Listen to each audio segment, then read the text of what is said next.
En esta ocasión les traigo el capítulo número 3 de la serie de Retrato de la burguesía, disección de un mural. Este capítulo número 3 se llama Impulso cultural y social del ESME. Como recordarán, en el capítulo anterior hablamos de la solidaridad del ESME que tuvo en referencia a la República Española en crisis por la guerra civil y por el golpe de Estado comandado por Franco. Y si recordamos esta solidaridad que estableció el ESME con la República Española, no solamente se dio en el ámbito económico, político o social, sino también muy importante y que lo sirve para nuestro análisis, porque recuerden que estamos hablando sobre un mural. También tiene mucho que ver en el ámbito cultural esta solidaridad del ESME hacia la República Española. Un tema de suma importancia que no debemos de dejar de lado, porque en este momento el ámbito cultural, en cuanto a su difusión de programa, propaganda y denuncia de la clase trabajadora hacia todo su entorno político que estaba, ya sea a favor o en contra, pues era de gran importancia. Recuerden que estamos hablando de la segunda mitad de los años 30 del siglo pasado. Déjenme los pongo en contexto, porque luego hay veces, hay ocasiones que el cerebro es engañoso y se nos olvidan algunas cosas. Recuerden que este contexto, en este periodo de la segunda mitad de los años 30 del siglo pasado, no existía el televisor. Sí existían los medios impresos, como las rotativas, que producían periódico, que producían revistas. Un ejemplo de ello era la revista Lux. Existía el radio. Diversidad de medios impresos, como por ejemplo los carteles, los cuales los miembros de la LEAR, la Liga de Escritores Artistas Revolucionarios, que impulsaban, y su programa era el impulso de la clase trabajadora al poder, con un programa de implantación del comunismo en México y apoyo, obviamente, incongruentemente a la clase trabajadora. Producía infinidad de carteles, ¿no? Se podían ver en cada esquina de la Ciudad de México pegados. Hablando del radio, por ejemplo, tengo yo detectado por las investigaciones que he hecho de algunos años en torno al ESME, que las asambleas del Sindicato Mexicano de Electricistas de los mediados de los años 30, tal vez hasta el 45-50, eran transmitidas por una estación de radio de amplitud modulada. No he dado con las grabaciones, pero sí está por escrito esto que les digo, en un documento fehaciente. Otros medios de importancia era el teatro y las artes. El teatro, que tan bien impulsado estaba en el ESME, precisamente en el Teatro de las Artes, que más adelante voy a platicar de él en este capítulo, y el arte en sus diferentes rubros, como por ejemplo el muralismo, que estaba en ese momento en boga en territorio mexicano. Pues bueno, ya hecho este preámbulo, abordemos de lleno el capítulo 3, el impulso cultural y social del ESME. El Comité Central lanza, a unos meses después de la victoria de la huelga en 1936, una convocatoria para un concurso de diseño del edificio, que ahora conocemos de Antonio Caso 45. Recordemos también que ya les había dicho que este terreno ya se había comprado unos meses antes de la huelga del 36, que ahí se reunía el comité de huelga en secreto para trazar organización y estrategia. Pues bueno, a tal convocatoria acceden varios arquitectos, pero el concurso es ganado por un joven arquitecto llamado Enrique Yáñez, con un amigo de él llamado también Ricardo Rivas. Bueno, pero el líder del proyecto era Enrique Yáñez, ahora connotado arquitecto. Su nombre está en la historia de los mejores arquitectos que ha habido en México. Inclusive tiene un archivo documental en la Facultad de Arquitectura de la UNAM.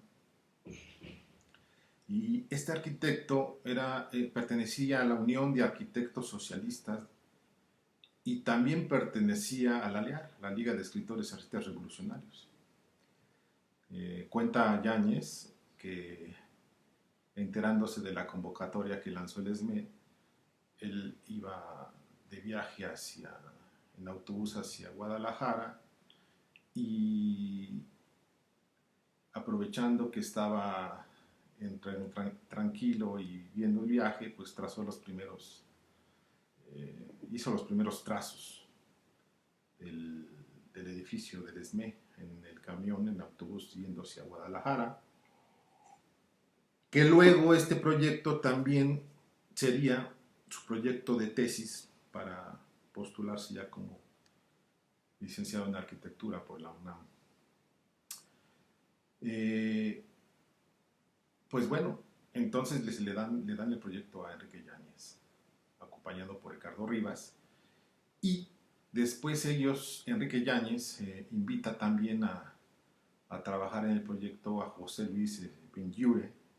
José Luis Benlliure también era exiliado español y que viajó en el mismo barco que viajó José Renau, Miguel Prieto, Antonio Rodríguez Luna, estos tres últimos participantes del colectivo del mural Retrato de la Burguesía. Ellos viajaron como 16 o 18 artistas, escritores intelectuales más connotados de España, en un barco que se llamaba Vendam. No viajó directamente a México, viajó de Francia a Nueva York, y de Nueva York se vinieron en autobús hasta la Ciudad de México. Pero bueno, hay otro español que participó, fíjense, ahí también en el proyecto de Antonio Caso 45.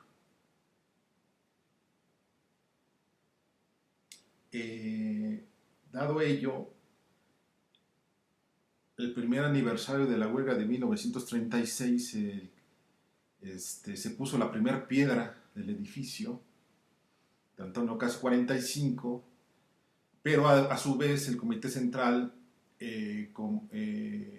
integró un comité supervisor de la construcción del edificio y del proyecto cultural de este edificio, porque eso es muy importante saberlo, porque antes de que aventaran en la convocatoria de un edificio, ante todo ya tenían un programa político, social y cultural sindical. Es por eso que ya tenían un comité desde antes de haber construido el edificio. Ya este comité tenía este programa. Fíjense nada más la importancia, la línea de pensamiento que manejaban los compañeros en este periodo.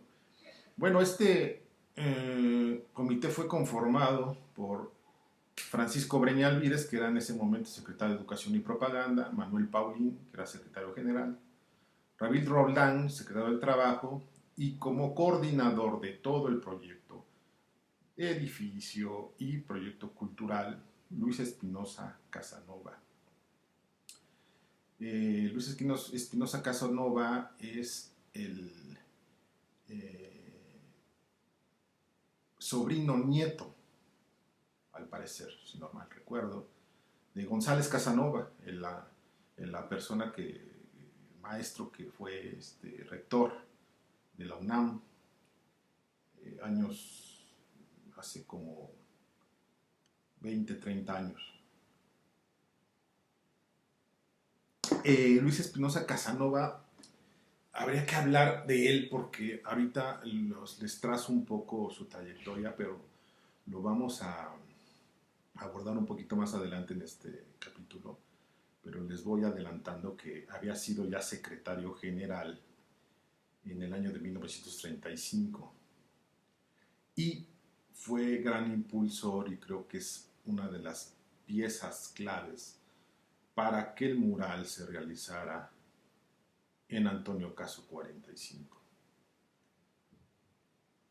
Fíjense la importancia y el contraste con lo que ahora vemos con este edificio de Insurgentes 95, el cual, pues, ¿cuál programa, no? O sea, ustedes ven el santo y seña, y visualmente lo primero que les impulsa a interpretar y observar es un corporativo empresarial.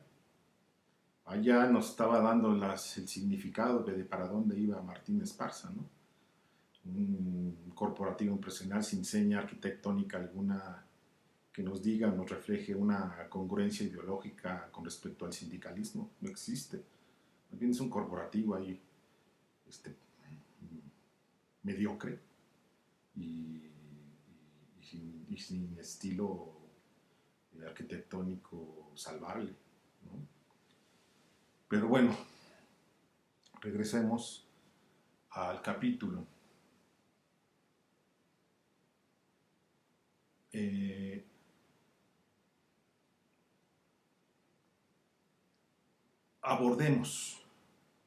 Sigamos abordando a Luis Espinosa Casanova. Luis Espinosa Casanova, además de haber sido secretario general en el año de 1935, también fue pieza clave y cabeza visible de la integración, conformación y realización de los estatutos sindicales de 1935 precisamente.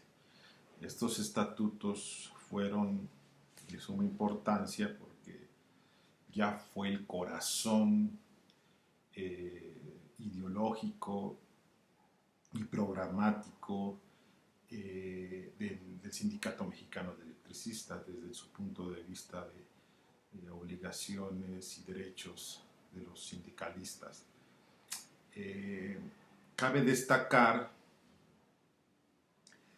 que yo sí creo que sin los estatutos del 35 no se hubiera tenido el mismo impulso ni la misma fuerza ideológica y social y fortaleza como organización para haber ido a la levantamiento de huelga de 1936.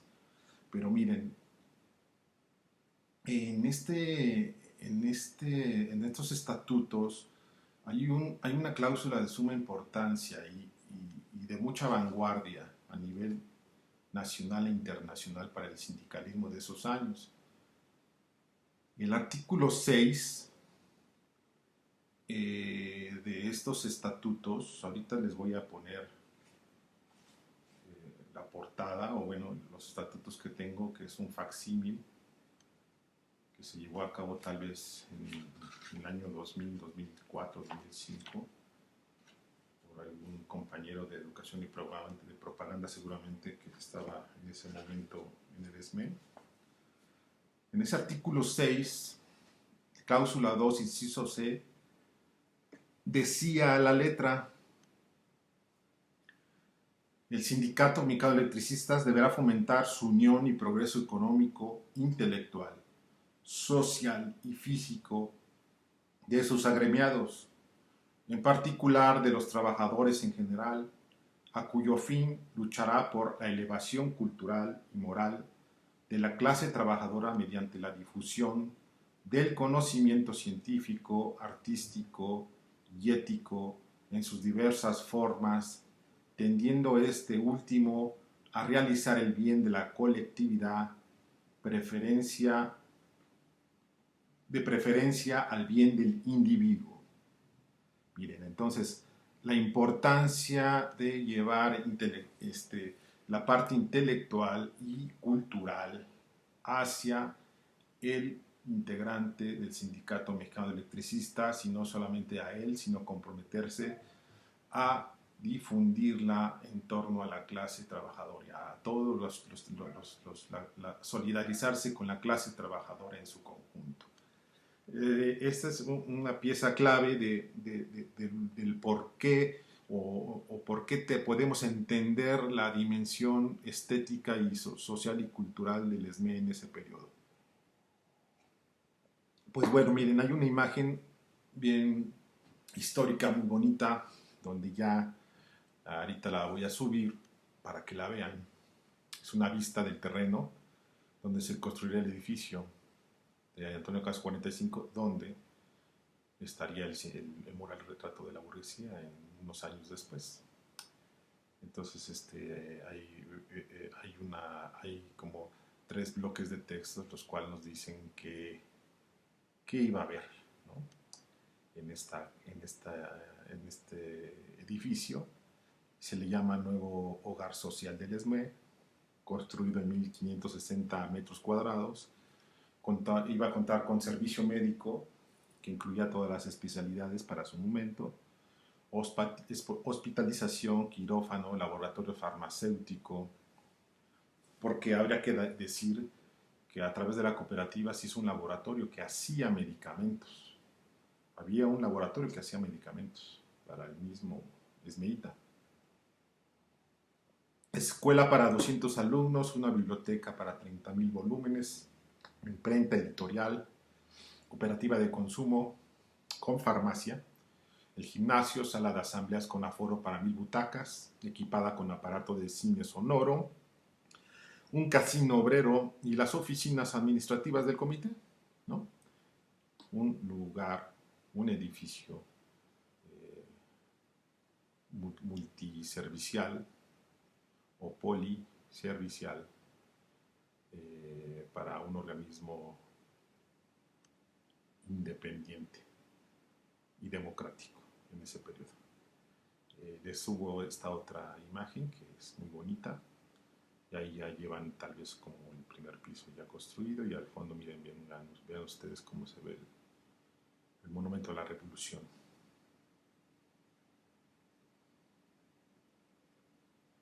Bueno, miren, antes voy como que bordando el contexto, para después al final irnos de lleno con el retrato de la burguesía. Yo quiero que vean el contexto, que lo aprecien, porque es muy importante. En julio de 1939 y 41, en el mismo periodo en el cual se estaba llevando a cabo el mural, dentro del salón de asambleas, de lo que hoy es el salón de asambleas llamado Francisco Breña Alvírez, antes de llevar ese nombre, se llamó del 39 al 41 hasta el 43-44 el Teatro de las Artes. Hablemos del Teatro de las Artes, ¿no? Es algo muy significativo porque la calle no se llamaba Antonio Caso 45, se llamaba la Calle de las Artes, pero también los compañeros pues aprovecharon para que el teatro connotara la importancia del arte, ¿no? Y un arte visto desde la dimensión estética de la clase trabajadora, que eso es una importancia, ¿no? Pero miren, déjenles platico qué contenía el Teatro de las Artes. Estaba conformado por Celestino Gorostiza. Este compañero era también perteneciente al ALEAR, era el presidente de todo el Teatro de las Artes. Existía el grupo de teatro de Bellas Artes Walden. Walden era la directora de ballet clásico. Su nombre completo era Walden van Franklin Brook.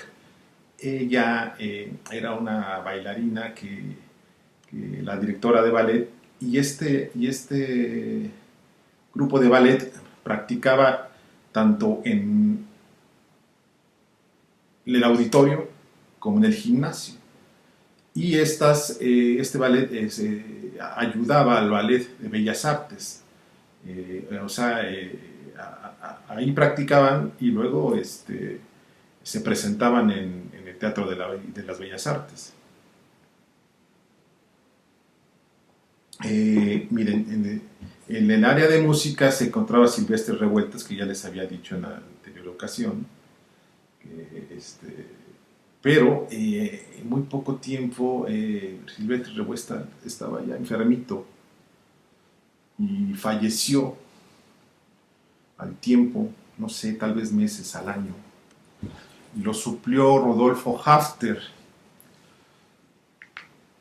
¿Quién era Rodolfo Hafter? Fue un gran músico, luego también un connotado músico, también de gran trayectoria musical en México, también exiliado español, también exiliado junto con en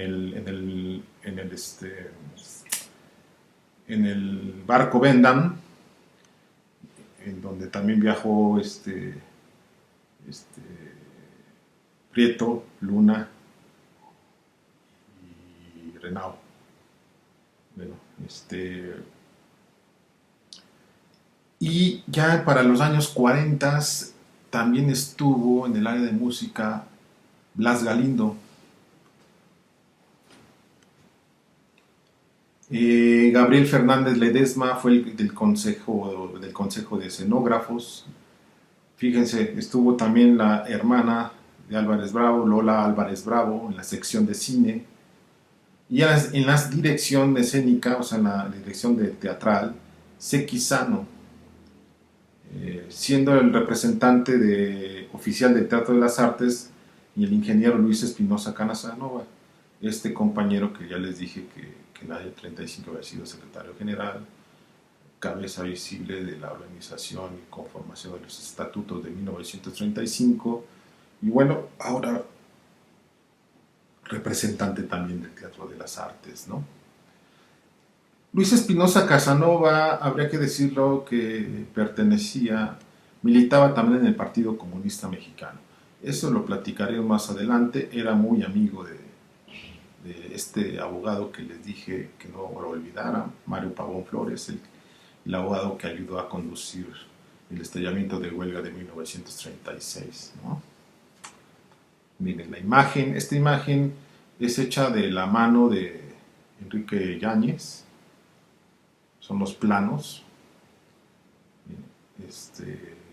Estos planos aparecen en la revista Luz del octubre de 1938. Ustedes van a poder ver, a ver si lo pueden ver, porque las letras están muy pequeñitas, pero en el cubo de la escalera del primer piso al segundo se plasmaría el retrato de la burguesía. Les voy a platicar algo del diseño arquitectónico de Antón Caso 45. Lo tenemos que platicar porque ahora está derruido, no lo supimos cuidar. Y yo creo que hoy es una pieza importante en el ámbito arquitectónico a nivel histórico en México, que yo creo que en un futuro se tendría que rescatar, porque pues, es un símbolo de importancia no solamente arquitectónico, sino social, cultural y sindical, ya no solamente para la Ciudad de México, yo creo que tal vez hasta a nivel mundial. Pero miren, en la parte de arriba, en la azotea, no sé si ustedes recuerdan, eran los consultorios, bueno, era el hospital, y ahí en las habitaciones allá afuera había un balconcitos y había unos macetones. Pues bueno, esos macetones había grandes arbustos, lo cual pues para el enfermo, dar un vistazo hacia afuera, hacia los cristales, hacia el ventanal, pues era algo alivianado, ver lo verdoso de un arbusto. Pero no solamente eso, estos arbustos eran luego tan pachones y tan grandes que llegaron a colgar a la fachada del edificio Antonio Caso 45. Entonces fíjense ustedes, ¿no? Era como un edificio que, de vanguardia ecológica. Ahora hace como 30, 40 años ya empezaron a los arquitectos a diseñar este tipo de fachadas donde integran el verdoso de la vegetación o de árboles o de plantas en sus diseños arquitectónicos. Pues bueno, Antonio Caso 45 lo tenía desde los años 40, ¿no? Otra pieza singular de este edificio, y ya les pongo ahorita la foto, vean, donde dice SME, ese es un búnker. Sirve como copetón de entrada y también como marco para toda la fachada, con las letras las siglas del sindicato, pero también cumplía otras funciones. A lo mejor muy pocos lo saben, pero eso también era un búnker, porque eso era toda una pieza hecha con concreto. Esta rayita que ven abajo de las siglas del SME, pues es un mirador que atraviesa todo a lo largo. Y también hacia adentro del lobby del SME también existía también un mirador. Pues habría que decirlo, es una parte como para proteger al organismo de cualquier cuestión de peligro, ¿no? Habría que recordar que el sindicato procedía y su parte primigenia fue el anarcosindicalismo, su democracia y su autonomía, y eso lo hacía sufrir muchos ataques de diversa índole, ¿no? No solamente de personas conducidas de la derecha, por el gobierno, también por fuego amigo, tanto de la CTM, podríamos decir, y también habría que decir el contexto que estábamos viviendo, que se tenía mucho temor de que el fascismo creciera a nivel internacional, y pues bueno, esto ya pegara también directamente a sindicatos como el SME. Por eso la importancia. Ahora, aparte de ello, fíjense lo majestuoso del diseño de Enrique Yáñez. Hasta arriba de este copete, de este búnker, también era utilizado como balcón, y algunas veces, a lo mejor algunos de ustedes recuerdan, que cuando había eventos o mítines con vistas a luego marchar a la ciudad, desde ahí, desde arriba, se salía el orador, ya sea el secretario o cualquier secretario, a decir discurso a los compañeros que estaban en la calle de Antonio Caso 45, ¿no? O de Antonio Caso a lo largo, ¿no? De todo ello. Fíjense nada más en la fachada. Bueno, acabemos entonces con este capítulo con una cuestión muy importante. Miren, esta foto que les voy a poner. Esta foto es un hallazgo de suma importancia. Me encontré en un archivo particular, pero vean ustedes. Arriba ven la fotografía,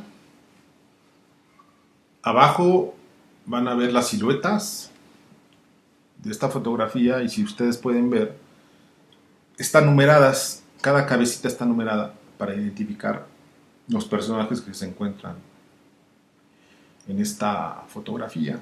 Y al lado identificamos el número de las cabecitas de las siluetas con el nombre de cada personaje. Fíjense, ya lo veo. Bueno, primero, vean ustedes que están en un piso del flamante y recientemente construido Antonio Caso 45. Yo creo puede ser que estén a lo mejor en el área de lo que iba a ser la cooperativa, lo que después fue la biblioteca. Por ahí andan, ha de andar. Estaba todavía sin amueblar y se hizo como un almuerzo, una cena, una comida de improviso. Pero miren, es muy significativa esta fotografía porque en primera instancia del lado izquierdo, que tiene una chamarra como de piel, vemos a José Bergamín. No cualquier persona, José Bergamín era un escritor connotado, poeta, de gran importancia en España. Bergamín fue el presidente de la Alianza de Intelectuales Antifascistas en el Congreso Internacional de Escritores para la Defensa de la Cultura, que se llevó a cabo en España. Fue en conjunto con José Renau el que le pidió a Picasso realizar un mural precisamente para la exposición de París, y de la cual resultaría el Guernica de Picasso. ¿Ves? Entonces, ahí estaba acompañando a sus compañeros exiliados. Este personaje.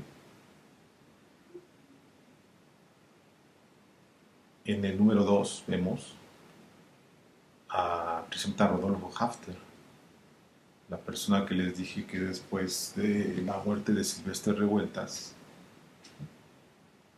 ocuparía el área de música del Teatro de las Artes. Le sigue el número 3 Luis Arenal, ese personaje que vemos que parece que tiene lentes. Bueno, Luis Arenal era cuñado de Siqueiros, era su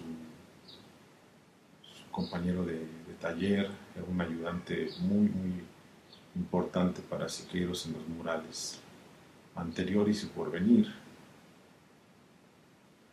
Le sigue Antonio Pujol.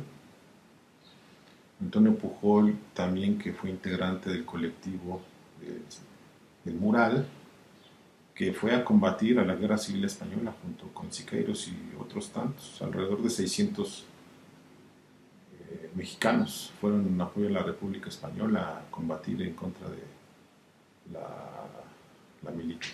la milicia franquista allá a España. Bueno, entonces después, en quinto lugar, vemos a Mario Pavón Flores, este abogado que les dije que no perdía de vista y que fue el que ayudó jurídicamente a conducir la huelga de 1936. Era escritor, tiene varios libros. Cuando yo estaba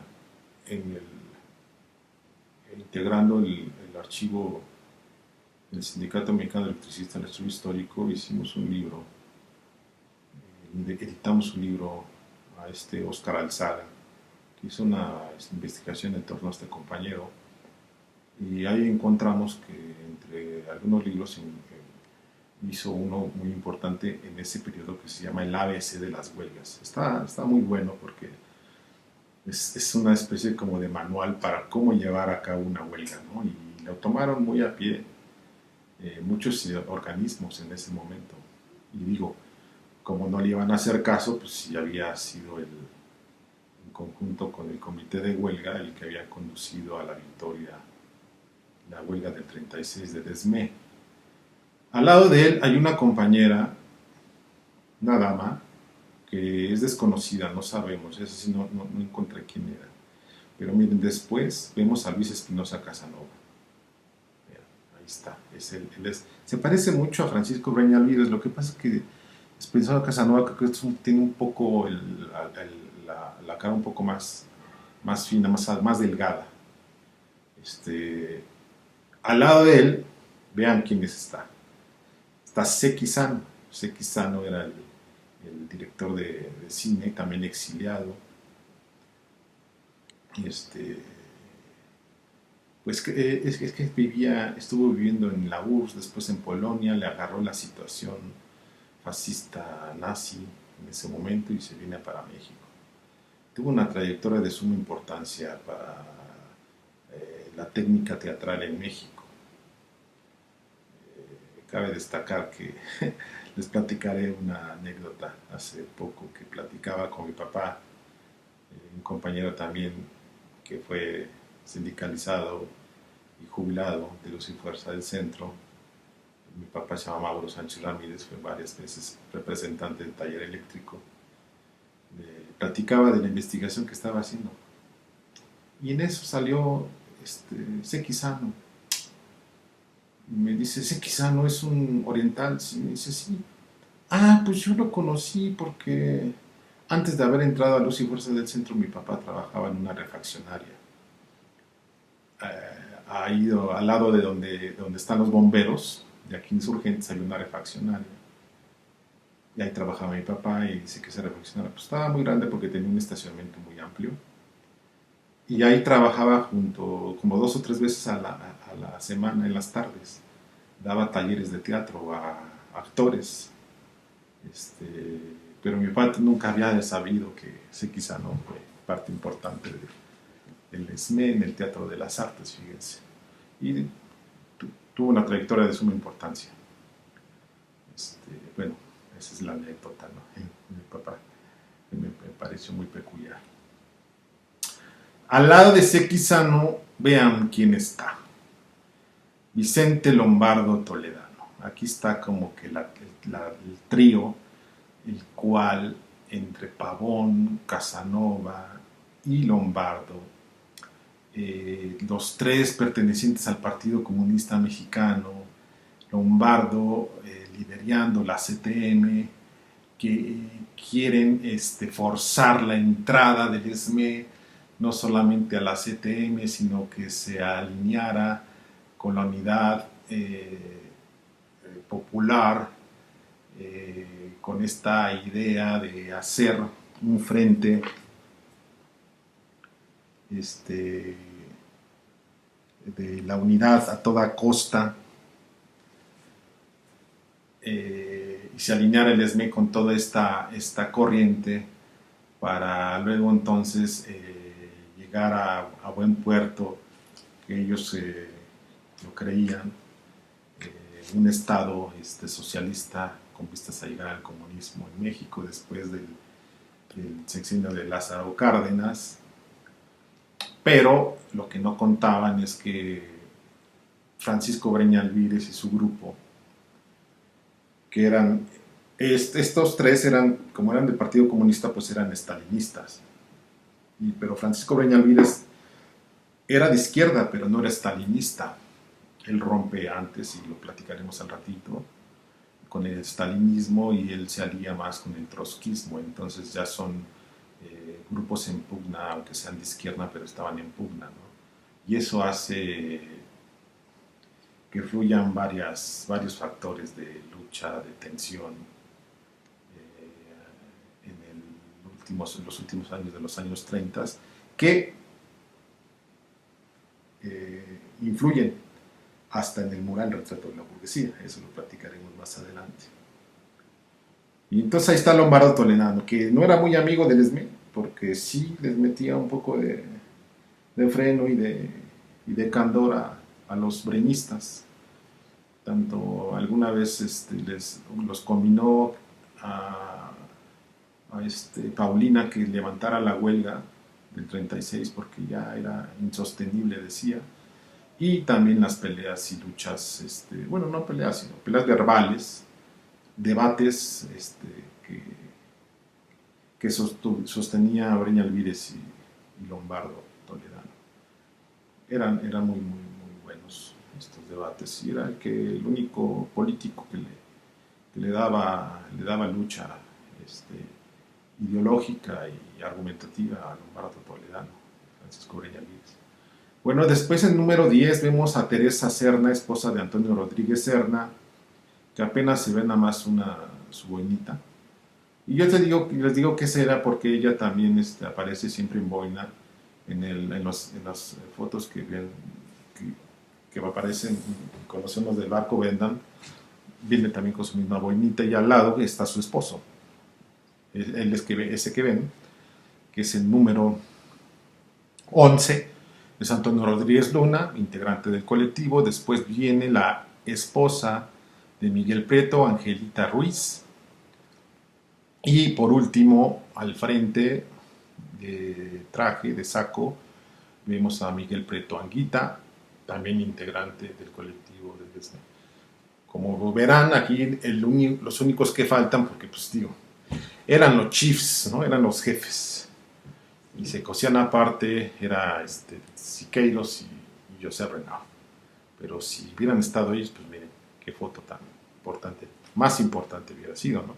Pero bueno, de esta forma queda muy claro y es una cuestión más contundente de contestar a esa pregunta que muchos han dicho, me han preguntado, me han formulado, de por qué el mural, el retrato de la burguesía se llevó a cabo en el Sindicato Mexicano de Electricistas, dado que fue un colectivo y fue un colectivo pues sui generis, porque fue un colectivo binacional, mexicanos y españoles. Por ahí también estuvo una polaca participando y un uruguayo que después más adelante se los diré el nombre, pero ellos fueron un poco más como ayudantes. Y también la esposa de José Renau, que participó, que también la mencionaremos más adelante. Pero miren, de esta forma se contesta de alguna forma por qué el contenedor del mural llegó a ser el edificio del Sindicato Mexicano de Electricistas. Pues porque ya tenían un programa. No solamente era un programa, sino que eran un sindicato que también acompañó y se solidarizó con sus iguales en España. No solamente eso, tenía una experiencia hispanoamericanista con José Colado, que fue el español que estaba en la Secretaría del Trabajo, nombrado por Villa y Zapata, y que ayudó a conformar el SME. No solamente eso, sino sus compañeros de Colado también más tarde integrarían las filas del SME. Y no solamente ellos, sino el momento que estaba viviendo históricamente hablando e ideológicamente hablando el mundo, ¿no? Esta idea de que la unidad a toda costa, de la parte del Partido Comunista y de la Internacional Comunista, había una fuerza en ese sentido, pero más era la otra parte de proletarios del mundo unidos, ¿no? Era como que la más fuerte, ¿no? Esa parte que lleva a pronunciar en su Marx y Engels en su programa al comunismo que llevan a impulsar. Pero miren, para finalizar sería importante decir en conclusión que al finalizar esta serie me voy a proponer realizar una propuesta programática mínima, primigenia, por el cual el sindicalismo podría encontrar una ruta en vistas de alzar las miras con respecto a las necesidades políticas, sociales y culturales del momento, porque yo sí creo que si no hay un sostenimiento y una fórmula, un basamento cultural, social, estético, filosófico, no va a existir un programa sólido en un futuro para el sindicalismo y para los momentos que vive el trabajador, no solamente a nivel nacional, sino internacional. Y miren, esto va en relación porque yo siempre he pensado que creo que qué mayor producción creativa puede haber que sustanciar nuestras vidas colectivas con una idea acorde a nuestras necesidades vitales, a nuestras necesidades más primordiales y más cercanas a nuestro devenir. Es por ello que es importante marcar y remarcar que los compañeros de los años, de la segunda mitad de los años 30 del siglo pasado, lo sabían, que el trabajador, el sindicalista debe de tomar la sartén por el mango de su producción creativa, estética, social y de pensamiento por el mango. No dejar que otros la hagan o lo tomen o no los dé. Sí estoy de acuerdo en que haya una dialéctica, con una contrastación de pensamiento entre otros actores, pero sí creo más importante en que la producción creativa debe de salir, debe de nacer de un sindicato, de un grupo de trabajadores independientes. Creo que eso es nuestro punto de vista, o es mi punto de vista en un futuro para el sindicalismo por venir. Muchas gracias. Pues nada más, aquí acabamos con este capítulo, que es el 3, y seguimos con el capítulo 4, que se llama Contingencias políticas que incidieron en el mural. Este próximo capítulo es de suma importancia porque ya entonces ahí vamos a tocar las vibras más profundas de lo que estaba sucediendo en el ESME en los años 30 del siglo pasado, del por qué y su implosión todas estas ramas y corrientes de izquierda al interior del ESME y de qué forma influyó en el mural Retrato de la Burguesía.